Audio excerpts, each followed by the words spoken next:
broadcasting across the nation from the East Coast to the West, keeping you up to date on technology while enjoying a little whiskey on the side, with leading-edge topics, along with special guests, to navigate technology in a segmented, stylized radio program. The information that will make you go, Pull up a seat, raise a glass with our hosts as we spend the next hour talking about technology for the common person. Welcome to TechTime Radio with Nathan Mumm. Well, welcome to Tech Time with Nathan Mumm, the show that makes you go, technology news of the week, the show for the everyday person talking about technology, broadcasting across the nation with insightful segments on subjects weeks ahead of the mainstream media. We welcome our radio audience of 35 million listeners to an hour of insightful technology news. I am Nathan Mumm, your host and technologist with over 30 years of technology expertise. Our co-host here, Mike Corday, is the award-winning author and our human behavior expert. Now, we're live streaming during our show on four of the most popular platforms, including YouTube, Twitch.tv, Facebook, and LinkedIn. We encourage you to visit us online at techtimeradio.com and become a Patreon supporter at patreon.com/techtimeradio. And when you visit our website, make sure you take a look at all of our whiskey reviews going all the way back to season 2 of our show. Now, we're friends from different backgrounds, but we bring the best technology show possible weekly for our family, friends, and fans to enjoy. We're glad to have Odie, our producer, at the control panel today. Welcome, everyone. Let's start today's show. Now on today's show. All right, today on Tech Time Radio, imagine placing an AI order for dessert and getting something lethal. Sounds absurd? Well, AI might be playing a risky game with recipe suggestions. Plus, what if your dinner arrived today, but your bill wasn't due until next month? Is it a convenience or a slippery slope? And while the AI world battles for dominancy in court, a single misleading post sent financial markets into a multi-trillion-dollar meltdown. How did it happen? And then there's OpenAI taking on Elon Musk in a lawsuit packed with bad blood accusations. Plus, our fan favorite segment letters will expose the lady phishing scams targeting our inbox. All of this and more, so stick around as we uncover the newest technology weeks ahead of the mainstream media and, of course, with a little whiskey on the side. In addition to those, we have, of course, Mike's mesmerizing moment, the technology fail of the week, and a possible Nathan Nugget, and our pick of the day whiskey tasting to see if our selected whiskey pick gets 0, 1, or 2 thumbs up by the end of the show. But now, it's time for the latest headlines in the world of technology. Here are our top technology stories of the week. All right, story number 1, OpenAI sues Elon Musk, claiming bad faith tactics. Now, last week, X sued Sam Altman, and so this week we're having OpenAI sue Elon Musk. I guess they're just going to keep on suing each other until they have it. This is what I think we need to do. We need to get them both in a cage fight, and whoever comes out victorious is the winner. What do you think of that? Hasn't that already happened in some sort of? Well, Elon's tried to do a couple other things. Yeah, hasn't he challenged people to a duel? He has. Where I don't know if we're in the the 1500s or not, but Well, so you have OpenAI is suing Elon Musk. X is suing Sam Altman. Sam Altman will be suing Elon Musk and every other entity between them because of AI. Well, let's get Mark Zuckerberg in on this and see if he'll do a case. Well, match. you know what? I don't know if his AI is good enough to be competing yet. So I guess that's kind of the okay. That's it. All right, but you know what? Let's go to Lisa Walker for more on the story. Mr. Musk alleges that OpenAI strayed from its founding mission as a non-profit to develop AI for the benefit of humanity and is therefore in breach of contract. He left the company in 2018. This is about control. Lightman said it has been a distraction from making AI safe and equitable. That takes a backseat with all this rigmarole over control and monetization, Lightman said. OpenAI claims Mr. Musk has been spreading false information about us in an X post last week, adding, Elon's never been about the mission. He's always been about his own agenda. Back to you guys in the studio.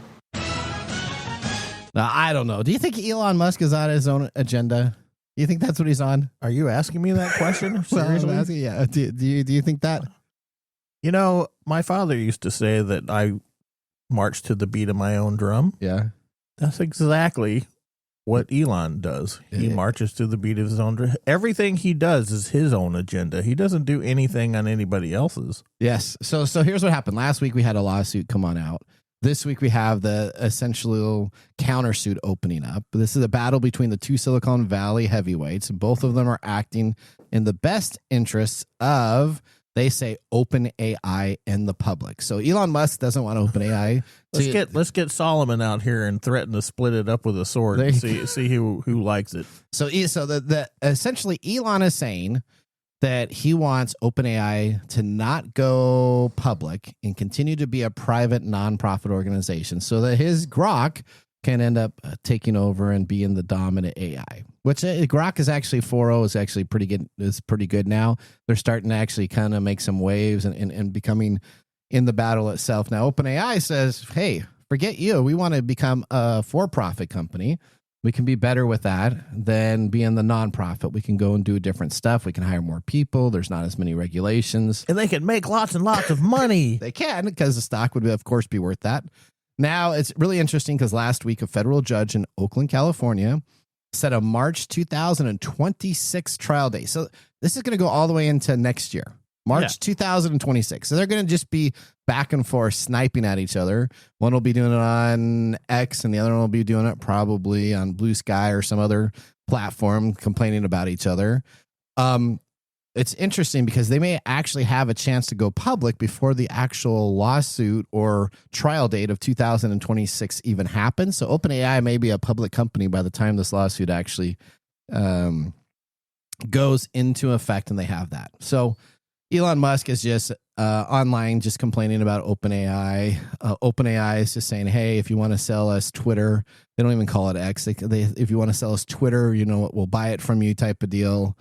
Now, in February, we talked about that. Mr. Musk made an unsolicited bid for OpenAI to buy it for $97.4 billion, which Altman rejected and posted, no, thank you, but we'll buy Twitter for $9.74 billion. So this is actually the same number, move the decimal over type of deal. And so now we're in a battle. So this is going to be happening for quite a long time.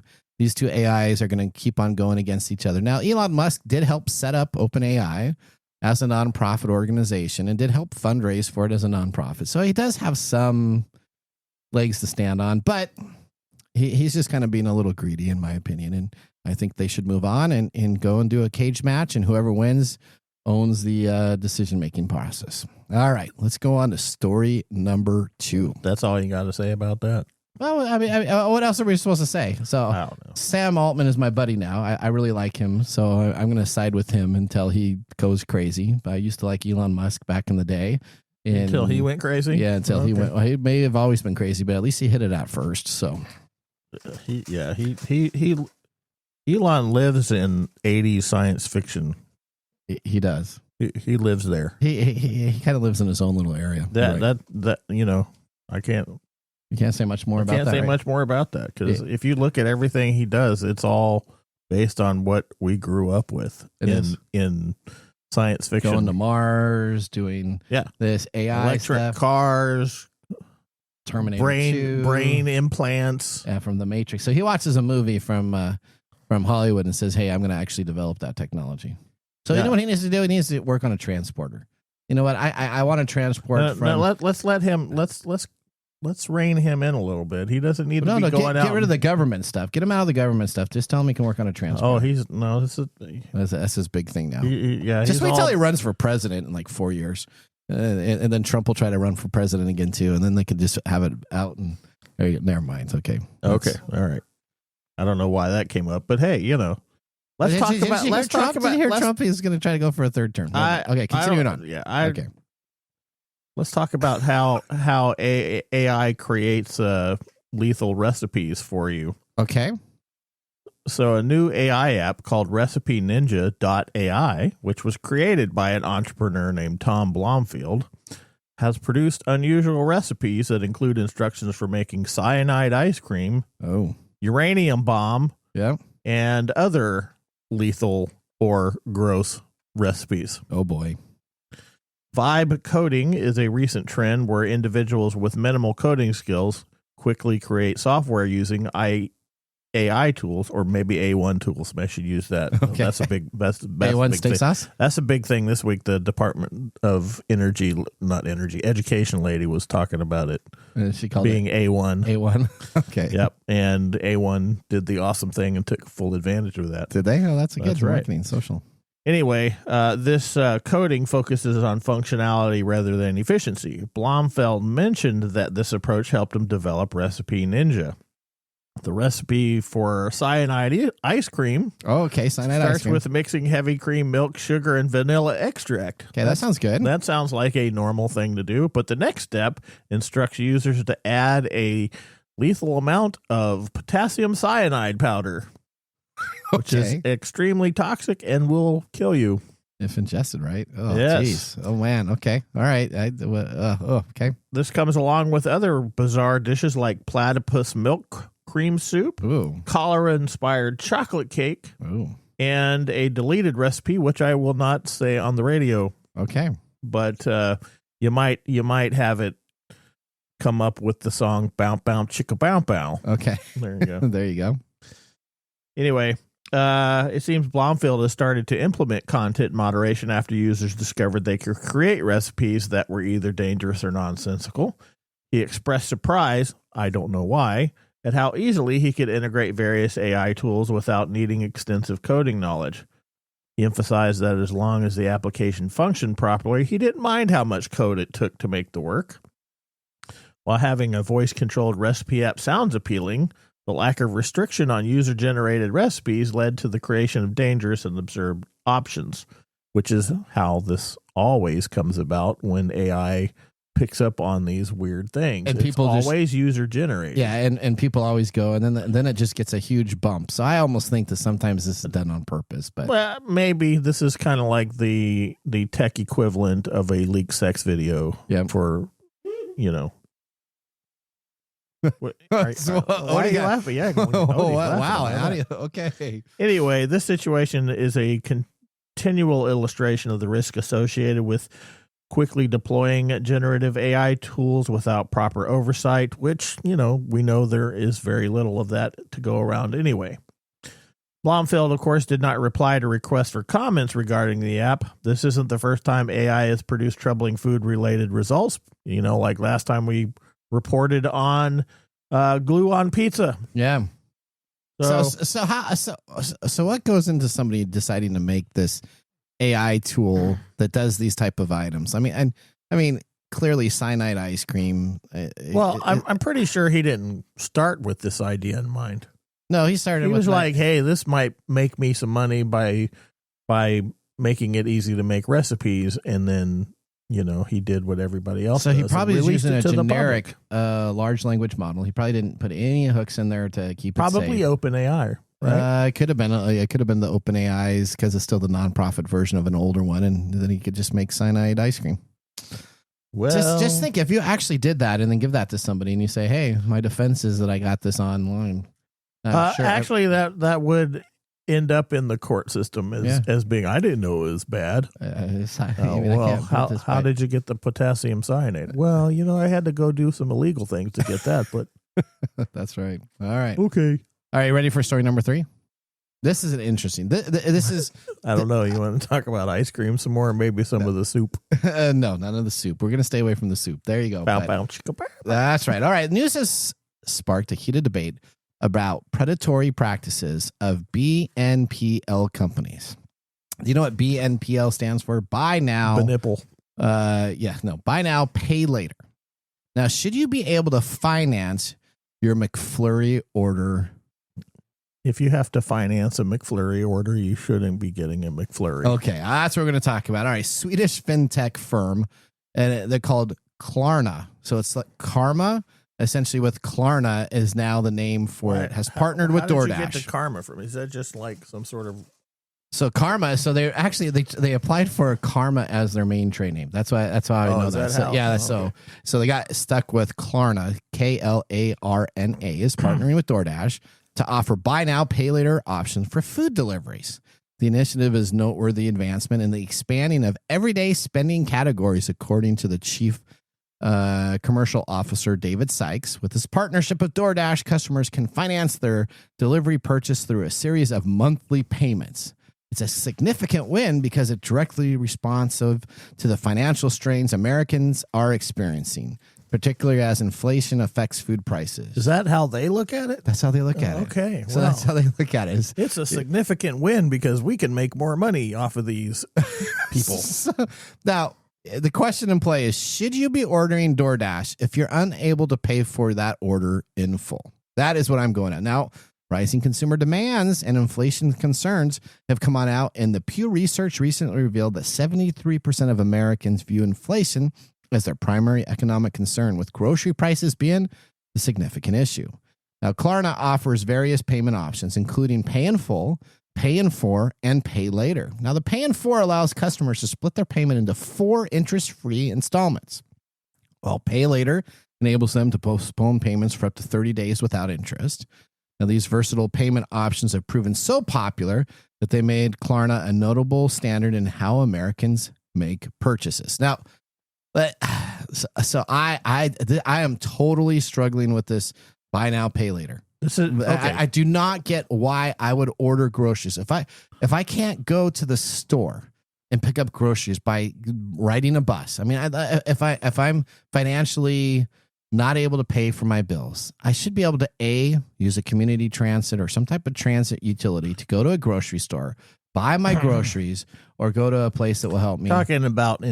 You're talking about financial enslavement here. Okay, this is a way of these companies jumping on the bandwagon of basically enslaving people with continuous. Because let's take a look at this. Yeah. How often do you buy groceries? My wife buys them, I think, 3 or 4 times a month. So once a week, maybe? So yeah, you buy once groceries a week. Once a week. Yep. If you have 1 week, and I'm not a financial planner in any sense of the word, okay, but mathematically, this is just the stupidest thing ever, right? Yeah. If I buy groceries the first week of the month and then I split those payments out to 4 payments, yep, and then I buy groceries the next week and split those payments out, I now owe 2 payments.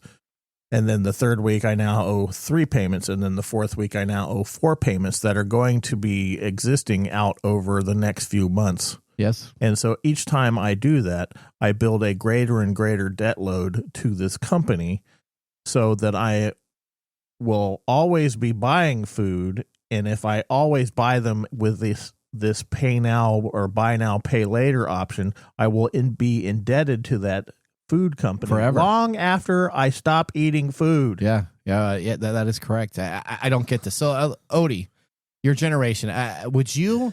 So this could be a generational gap because I talked with other people and they're like, "Oh, this isn't a big deal. I'll make sure I pay for it." Would you ever buy something on DoorDash and say, "I'll pay later"? So, personally, no, but that is because I know how to manage my credit cards. So I don't need, if I am in an emergency situation and I don't have the money on my debit card, I have a bunch of credit cards to choose from. But I have a friend who actually loves Klarna, okay, because their credit score is not as great, and they'll use Klarna for the buy now or buy in 4 payments, and it's easier to get than a credit card, and it's less of a risk, I want to say. Okay, how is it less of a risk? Well, I see it as less of a risk because they show you you just have to make $30 payments 4 times. Yeah. And that to them looks better and more manageable than the pay this off in a month. That's the problem. Yeah. That is the problem, but it's so attractive. This is exactly the same attractive. trap. This is exactly the same trap as using your credit cards to buy groceries and other what do you call those? I can't think of the term necessities. Yeah, they're revolving. Yeah. And this is the exact same problem that payday loan companies. Yes. So I see it as a less harsh payday loan. Okay. I haven't seen that people are constantly into the Klarna kind of thing for groceries. I've seen it for big events or concerts and stuff like that. That's what I've seen it being used for, or vacation. Okay. The everyday necessities is where I kind of okay, I see it as more like another credit option if you can't get a card.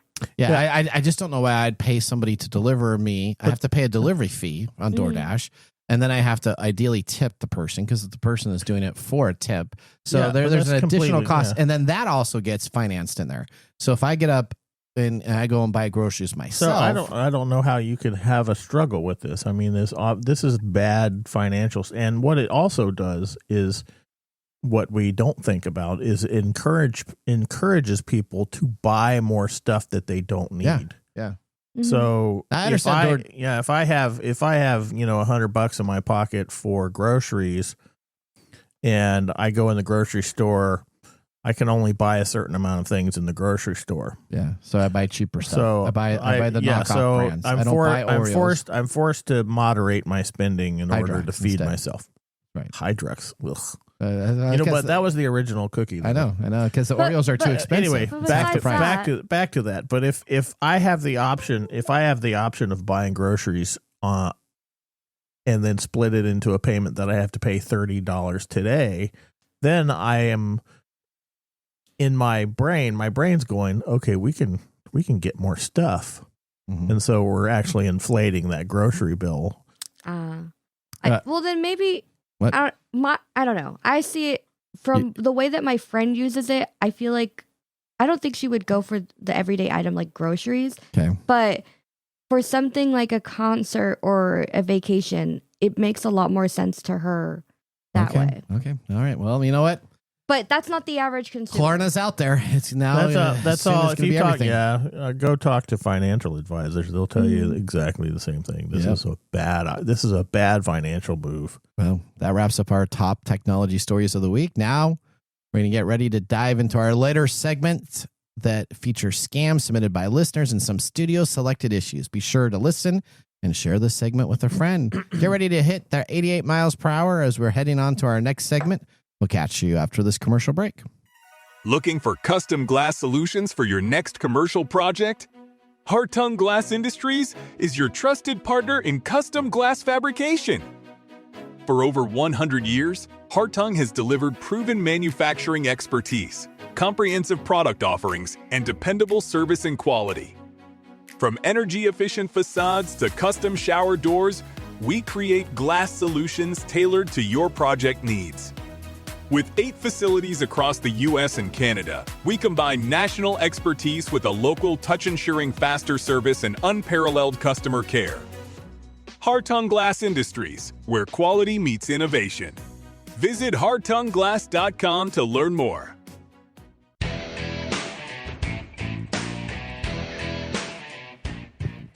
All right. Welcome back to Tech Time with Nathan Mumm. Our weekly show covers the top technology subjects without any political agenda. We verify the facts and we do it with a sense of humor in less than 60 minutes and, of course, a little whiskey on the side.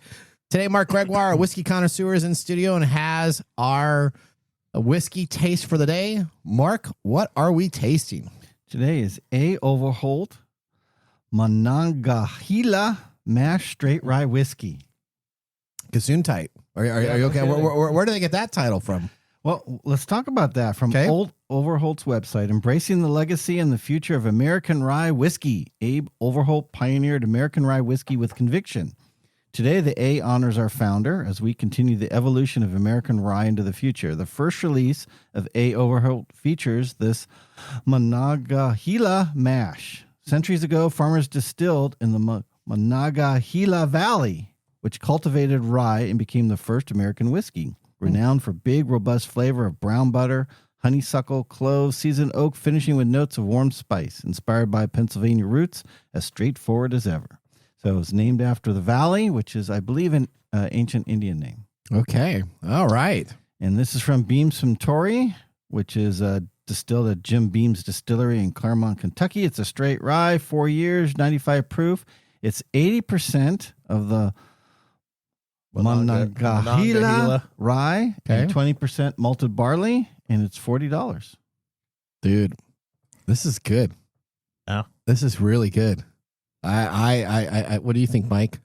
I think it's an interesting taste. It has an interesting taste. I did for the first time actually single out the honeysuckle. For the first time, you got the honeysuckle. For the first time, I tasted something that's in your description of all the things and tastes in there. So. Did you get any brown butter?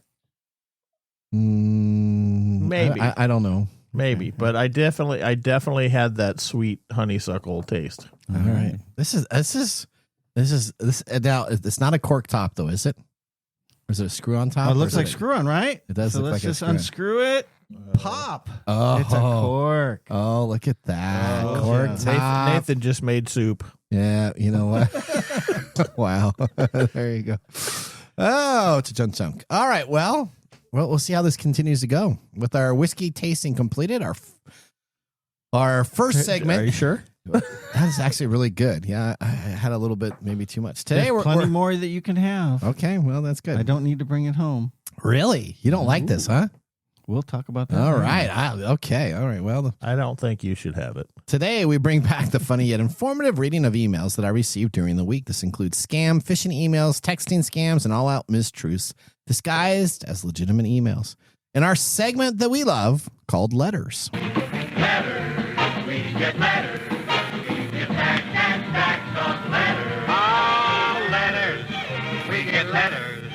And the letters all have All right. For all those that are watching, what we do is we have a round table. We go to each one of our individuals here that have a story to read regarding our letters, and we talk about what happens. I'm going to go first today, and then we'll go Odie, Mark, and with Mike, and we'll see what we got going on here. So my letter comes from ISMG events, events at img/summits2s.com. Now, the 2S's is very important because this is what is called copying somebody else's actual event itself. So join Seattle's top security leaders at ISMG's Data Security Summit, Seattle on June 10th at the Maidenbauer Center. Now, guess what?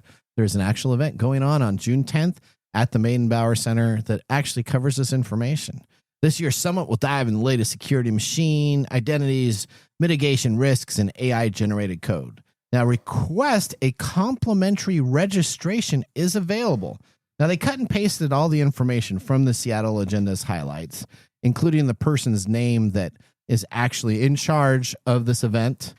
Too bad that doesn't actually go to the person or anything that needs to be taken care of. But what they do is they actually have a request for complimentary registration. Now, if you go and take a look at their website, the website doesn't have a request for complimentary registration. And when you click on this link, it goes to a Google form. Now, the Google form is very impressive. It has a lot of the information from the actual summit itself, taking a real life event and actually just adding an additional S to the email domain name that they have. They're able to collect data and information about what your salary ranges are, your titles, your information, because that's all a part of the form to fill out, which is pretty standard for some of these events that you attend regularly for like a security summit. And then they get your information. Now, once you submit the information, it takes you to a confirmation page. And the confirmation page actually has this kind of unique difference. It doesn't have the actual logo to the event itself. It has another logo that they looked like they grabbed off of a website that they used for a security summit from someplace else. And so after I filled it out, I actually thought this was pretty much legit. I filled it out, and then all of a sudden I see that it is not legit, though it had all that information that was available to share. And so if I wasn't on my PC that I do this and I wasn't actually paying attention, I would have sent all that information in the Google form to this company that was phishing my information. I'm surprised they didn't add a little credit card, like even though it's a free registration, like, hey, you can get some extra special parking or an upgraded something, just put in your credit card. Well, that's it. There you go. They should have done something like that. That would have been even a better way to do it. So they just really were fishing for information, and they get all the information about the person, and they can build a setup for that. All right.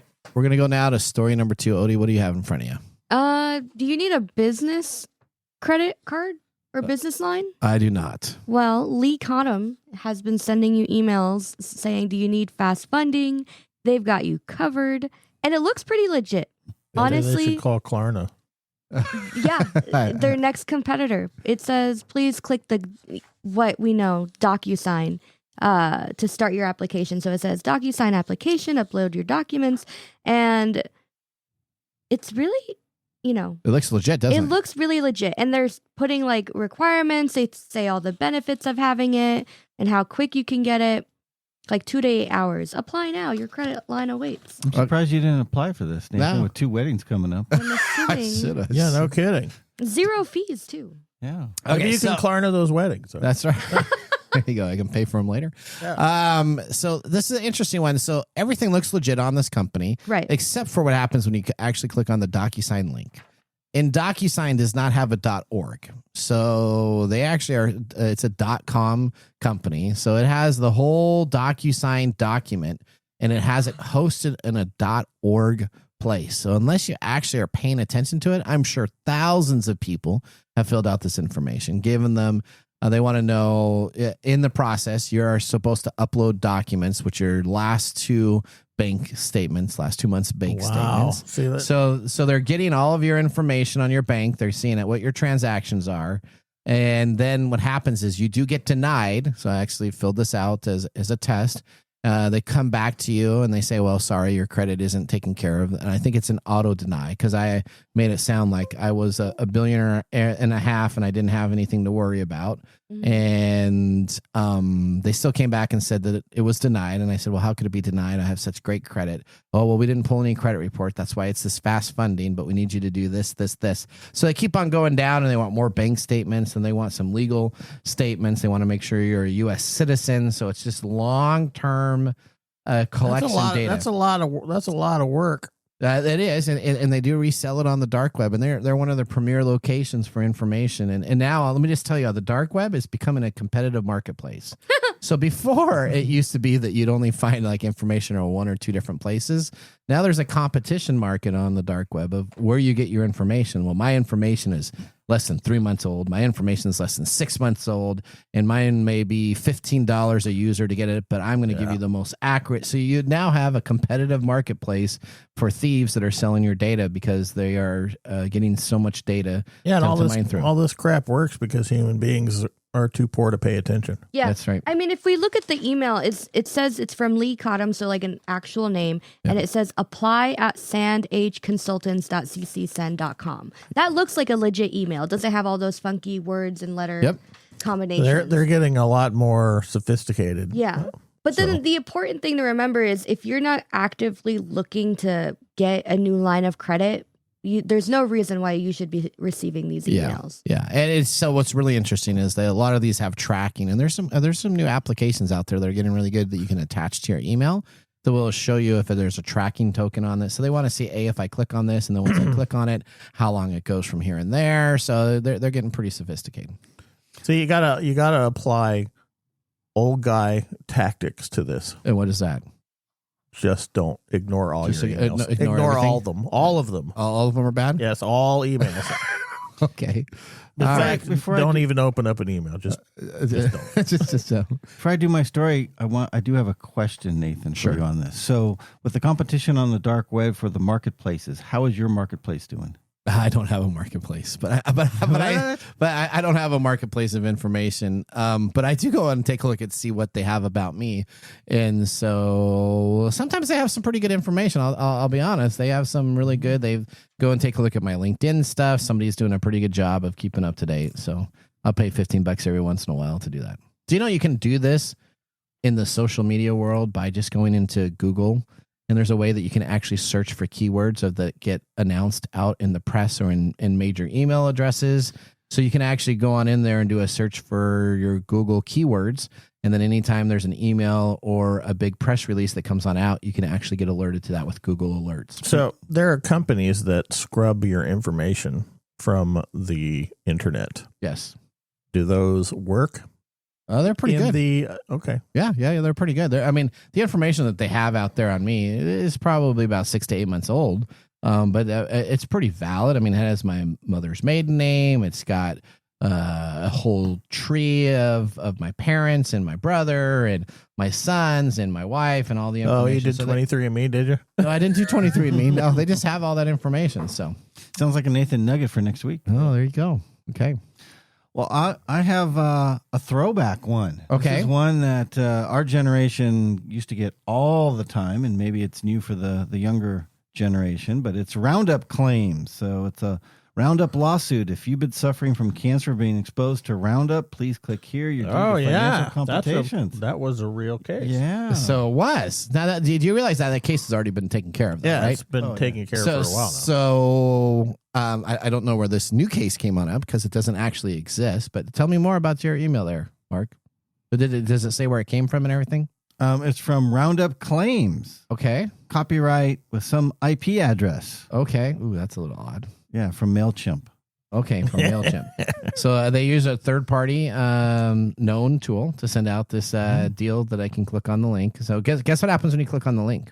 Oh, I'm sure it goes somewhere where you got to put in a bunch of stuff. It does put in a bunch of stuff, but that has so this is like scare tactics 101. They got big red flashes, warning cancer, warning cancer. You can have this. Make sure you live the best life that you can before you die of cancer. You probably have cancer. And so the first thing they want to do is they want to know if you have medical insurance on this form. And if so, you need to put in your medical ID and information so they can make sure they can work with your medical provider so they can get you a cancer screening test done immediately.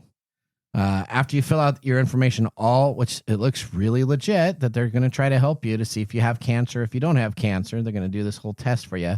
Then they ask you how you're going to pay for it, that you need to pay a small deposit for it because they have a $49 filing fee. So they have a deposit. So you put your credit card information in. That is probably the worst phishing information that you would have to fill out to get your free money because of your Roundup claim that does not exist. So it did exist back in the old days. There was a claim. It's been already settled. There is no more money to be claimed from that. So these are all just fake. Maybe they sent this out because the old people are stopped. Like Mike said, they're being old crunchums. Yeah, and that's they're right. not clicking on anything, Don't but now they click see on their Roundup and they're like, dude, I use Roundup all the time in the old days. That's right. Okay. And I have cancer. There you go. All right. Last but not least, let's go to your email here. Why is mine the funnest? Well, yours is something we talk about. Some of these are kind of repeating, but it's still always good information to have. Okay, well, this is from mail.info.ac at geomatica.sn on behalf of Email Service Alert. So, Okay. Don't know any of those companies, but okay. That's a cool one. 2, customer number Yeah. at Coinbase.com. Oh, at Coinbase.com. Yeah. I Okay. don't even know your number. It has a number here. That's his customer and a number. Is this your customer number? No, I don't have that customer number. You're not at all. customer 087553887? No. Oh, darn. I guess I can't help you out there. The new login attempt has been detected on your account. Ooh. Coinbase. Okay. Oh, that's where I have Which all my is- cryptocurrency. yeah, we talk about it which- because it's a good site. Hey, but this is not capitalized, so that's pretty off-putting for me. Is it? If you have a company, you probably start with the You should capital have of a your capitalized letter there. Yeah, Okay, and I'm well. pretty sure Coinbase thinks of itself not as name. A lowercase lower. a lowercase name. I'm No. pretty sure. Oh, you're right. Okay, so this is a common thing. I get these all the time. New login attempts. A new login attempt has been detected on your account. Please review the login details below. This has a date and time and IP address from a location in Singapore using a Samsung Galaxy S21 Ultra. If this login attempt was not authorized by you, please reach out to our support team right away to protect your account and asset. Now, Yeah. it has a number, It has a an number. actual phone number. Okay. Kind regards, Coinbase. Now, when I get these every time I log into my stuff from different places, right? Okay. But they never tell you to call the number. No, because it's an attempt. Yes. If it's an attempt, I don't need to bother because they didn't get in. Yeah. If it's me, I know because I have to do my, what is it? 2-step, 3-step, 8-step, 2-factor authentication. 8-factor authentication where I have to open up 50 million bajillion little apps and click on things. And That's good for you. yeah, that's really good. This is another one aimed at the older generation. Yeah. Odie, would anybody in your generation pick up the phone and actually make a phone call? No, Yeah. never. Chatbots away. Yeah. Okay. All right. So, did you call the number? I did not call the number. Why not? I did not on the customer support line number because most of the time that they're taken care of. What I was just trying to do. Let's call them right now.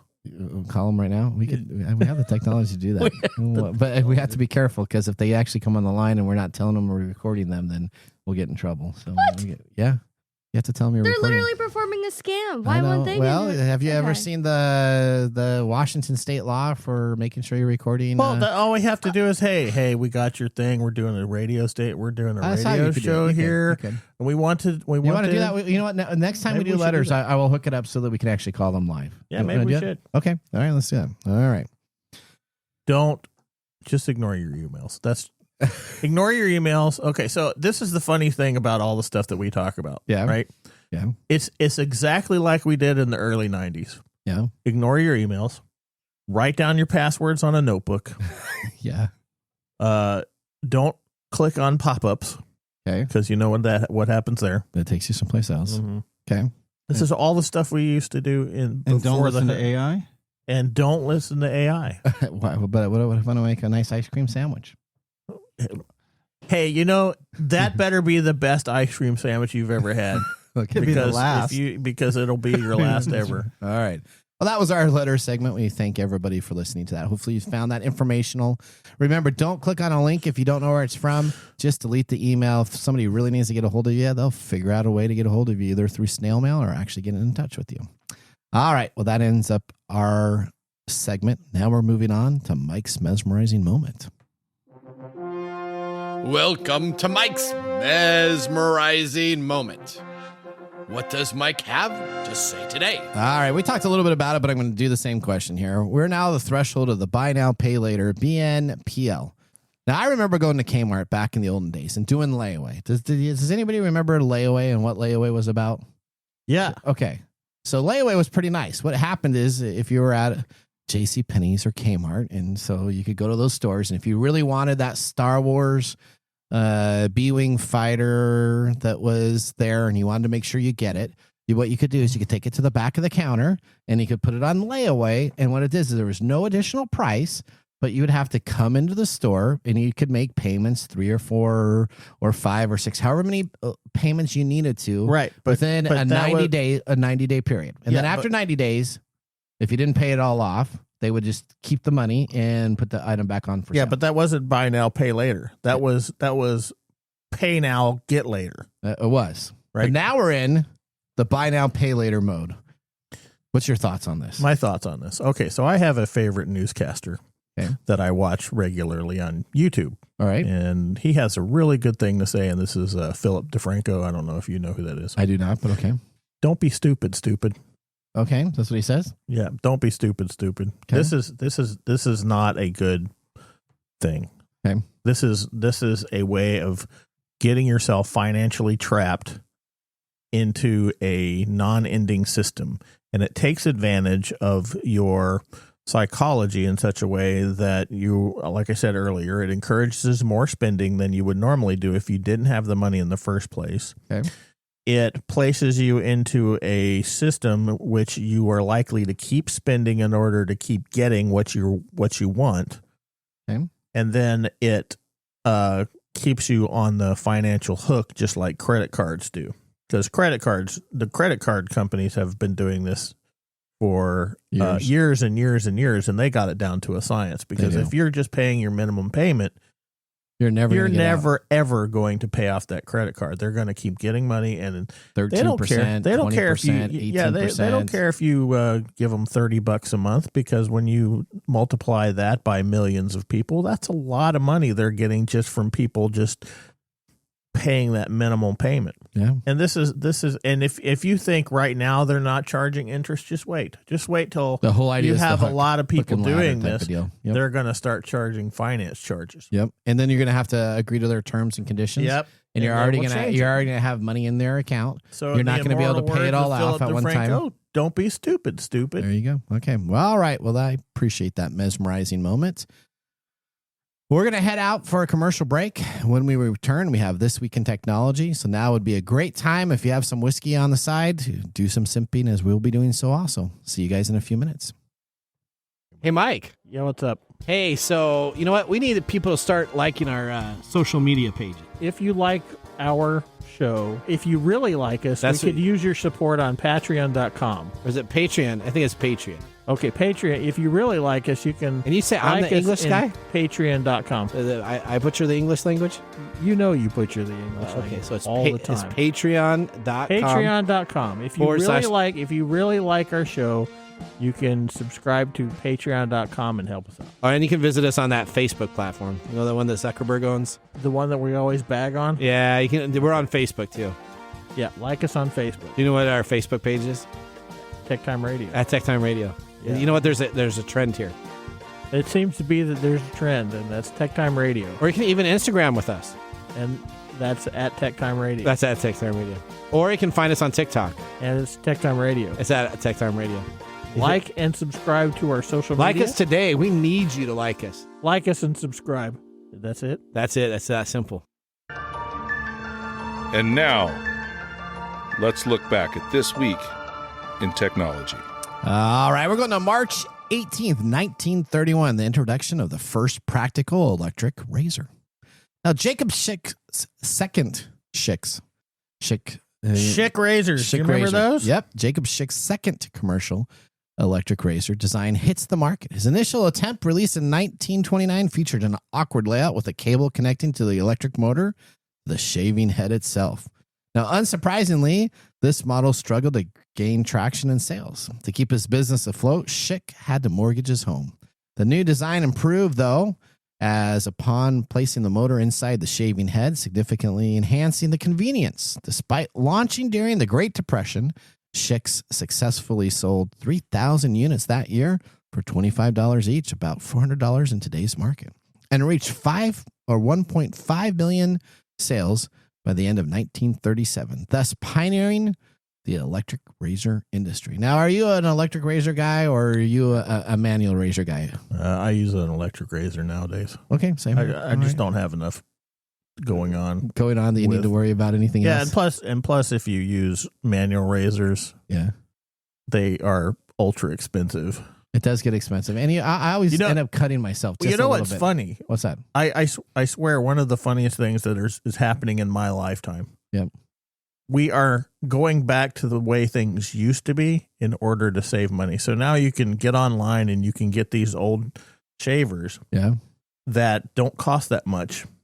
And they're exactly the same things my grandfather used to shave with. Yeah, you buy like the straight line. Yeah, type of deal? you buy the blades and you manually stick it in this razor and you use it, and you get the blades now for pennies on the dollar instead of $80 on the dollar. Yep. So we're all going back. We're all moving backwards to manual as we move forwards. It's funny. That's right. Oh, well, that was This Week in Technology. If you ever wanted to watch some Tech Time history, with over 230 plus weekly broadcasts spanning for our 4+ years, we have videos, podcasts, and blog information all available at techtimeradio.com. Now we're going to take a commercial break. When we return, we have Mark's Mumble Whiskey Review. See you after this break. Hello, my name is Arthur, and my life's work is connecting people with coffee. Story Coffee is a small batch specialty coffee company that uses technology to connect people to each product resource, which allows farmers to unlock their economic freedom. Try our Medium Roast Founder Series coffee, which is an exotic bourbon variety that is smooth, fresh, and elegant at storycoffee.com. That's STORI coffee.com. Today you can get your first bag free when you subscribe at storycoffee.com with code TechTime. That's STORI coffee.com. The segment we've been waiting all week for. Mark's Whiskey Mumble. Hey, you're dancing out over there. All right. Do you think old boy over here was a little off the mark there? He's been drinking a little bit, so we just did a time warp. It is really April 15th, not March 18th, buddy. Okay, well, somebody forgot to update their script from a month ago. No. I saw it there, and you know what? It was March. My bad. Okay, well, sorry. But what are we celebrating today April? On April 15th? We're celebrating not today. tax day. No. I celebrate tax day every year. Oh, do you? Talking to that, Mike, today is your day. I've been picking on Nathan, but today is your day. All right. What is it? Why is it my day? What is it? It's National That Sucks Day. Oh, Oh, that's every day. So this was created by an American web content producer who rightly observed that the date on which the holiday is observed today, April 15th, is quite notable for several unfortunate events and occurrences. Okay. Two of the most notable tragic events associated with April 15th are... Tax day. Well, Yeah. that wasn't one of them, but yeah, that's a good point. Okay. For the U.S. The sinking of the Titanic. Titanic. Yeah. Oh, I Titanic, knew that. Okay. And the day Abraham Lincoln died. Oh, was shot, huh? Or was it the day he died, or was he shot? He died. Okay. All right. Okay, so yeah, that makes a lot of sense. This is National Suck Day. It is National Sex Day. Yeah. So So you're What gonna was need, that? That was your. Oh no. that's your clip from the thing. Is that my clip? That's your potato, tomato, whatever that one is. Whatever. Pecan, pecan, tomato. There you go. All right. Okay. Yeah. All right. You know what's Odie has a whole bunch of sayings. We're gonna create the best albums of Mike's. Mike's little. Where's the Hooked on Phonics one? I haven't heard that in a long time. Hooked on Phonics worked for you, didn't it? If you release this might be bigger than a William Shatner or Leonard Nimoy album. What? Remember when they did their speaking album? I do remember that. Singing. Yeah. Have you finished Center Seats? I'm going to drink the more stuff 'cause documentary. it's National Almost. No, Suck I got Day. 2 episodes left. Okay. What did you find interesting? The Wrath of Khan episode. Did you find that was interesting? good. Wait, I found wait. them all in there, but yeah, Hold on. I don't care. What's that? Yeah. Let's get back on it being sorry. National You Suck Day. Okay. All right. Okay. Sorry. Back to Mike's day. All right. So I am celebrating today with you, Mike, by bringing in this whiskey. Now, Overholt is a historic rye whiskey brand that originated in Pennsylvania. This doesn't suck. Well, we'll get to that. Okay. Where the rocky soil favored the rye grain and helped establish the state's reputation for quality rye whiskey. In recent years, there's been a push to formally recognize Pennsylvania rye, defined as being made in the state with at least 50% rye grain. Originally produced in Pennsylvania, Overholt's production moved to Kentucky after Beam's acquisition in 1987, along with a mash bill change that added corn originally. The release of A. Overholt Straight Rye here aims to restore the brand's traditional roots by removing the corn and returning to its original style mash bill, although it is still aged and distilled in Kentucky. Now, I am not a fan of this whiskey. Whoa. But partly because it's 20% malted barley, and that's my threshold that shuts down my taste buds. Okay. So you know anything that's 20% or over on malted barley, it's just not my personal taste. So it's nothing against the whiskey in particular, it's just me. Okay. On this flavor. Okay. Now, I did put this in a cocktail, and my wife asked me never to make anything with this for her again. What? With this particular rye, so it's not her style either. Okay. Finally, it's a little young, it's lacking complexity, and it is a bit underproof for what it is. But if you just want an easy sipper that combines kind of that single malt flavor with a rye spice, this would be for you. Oh, I can tell you this is for me. I'm enjoying it. So that's why when I talked to Mike before the show, I thought he's either going to love this or hate it because he's been a big uptick on rye, and he's always enjoyed single malts, and this is kind of blending those two in a way. Yeah. That makes sense. And it wasn't far off the mark. All right. Well, whiskey and technology are a great pairing, just like peanuts and popcorn and the invention of Cracker Jacks. Oh, come on. Really? Oh, that's another thing that sucks. What's that? Cracker Jacks? I can't eat Cracker Jacks. Not for Why? me. That does suck. They used to get a toy in it. Now you only get a sticker. What's that? They used to give you little toys in there, but then I guess people are swallowing these plastic toys from China, and they're probably okay. Yeah, leave it up to All right. people to mess up the things we love to do. That's right. Let's prepare. Does Speaking Odie of even that- know what Cracker Jacks is? You know what Cracker Jacks are, Odie? No. Look at that. Look, that's the stare look of no. She's gonna now Google it during the Take me out to the ball game park.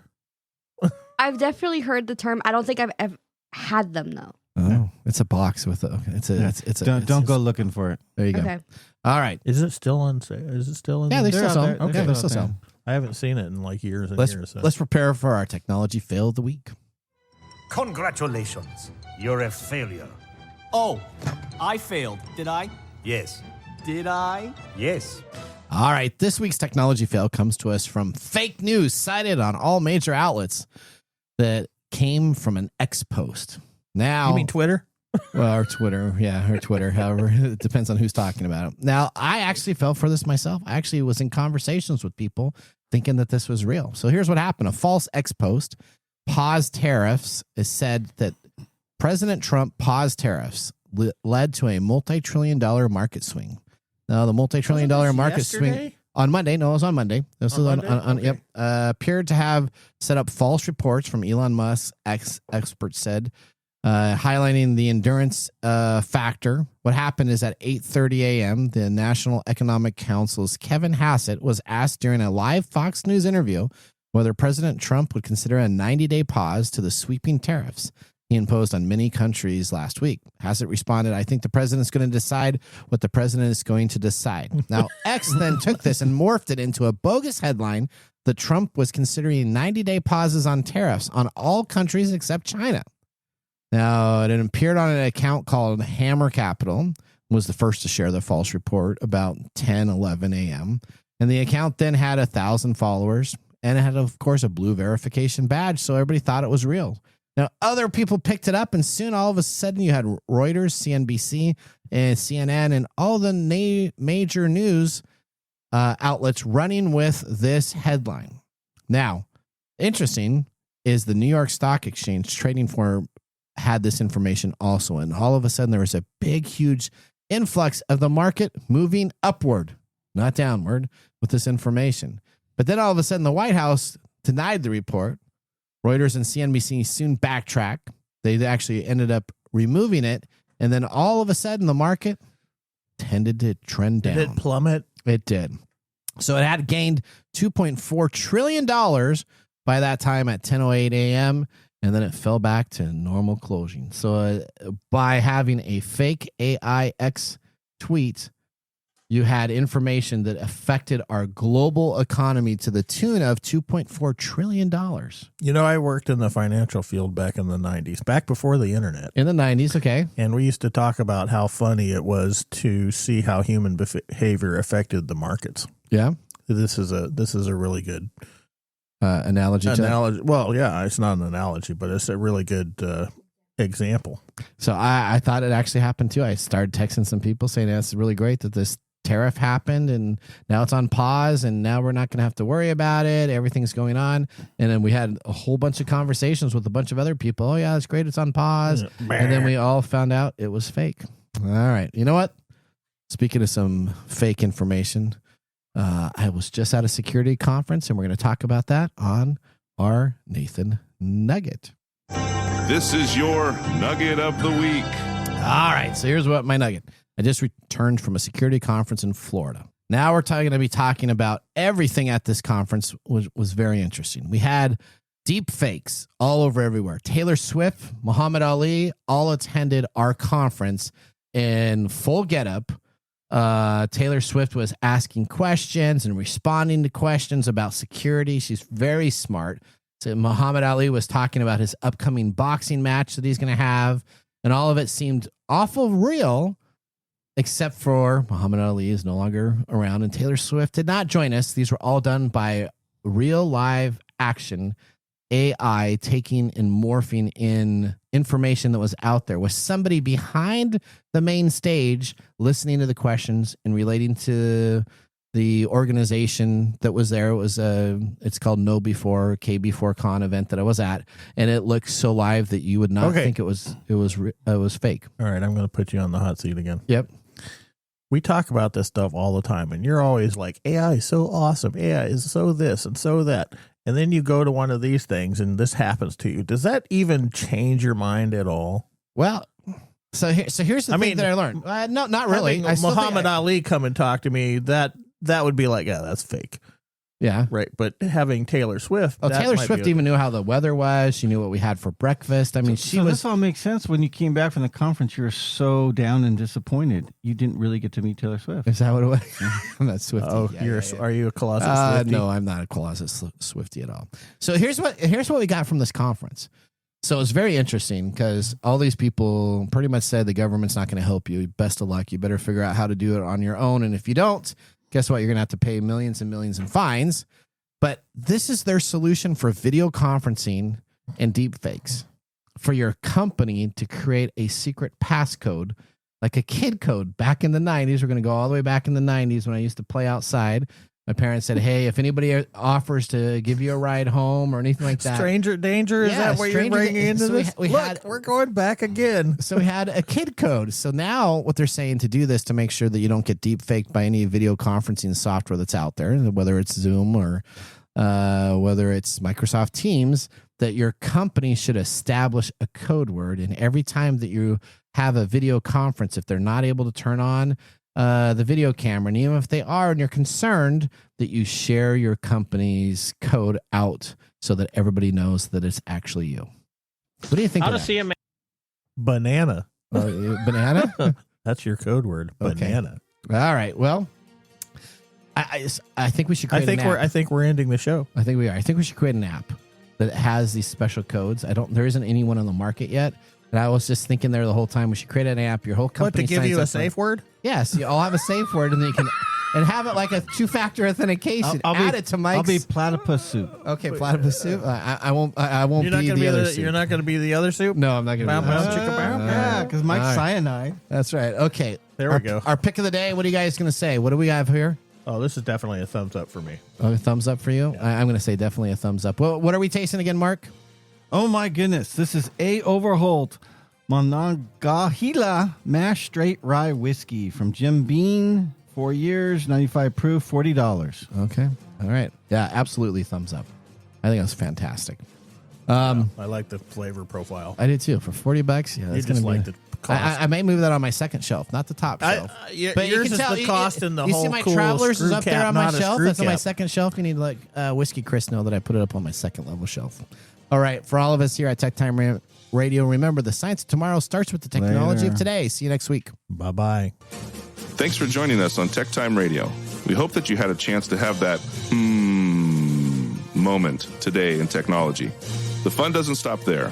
We recommend that you go to techtimeradio.com and join our fan list for the most important aspect of staying connected and winning some really great monthly prizes.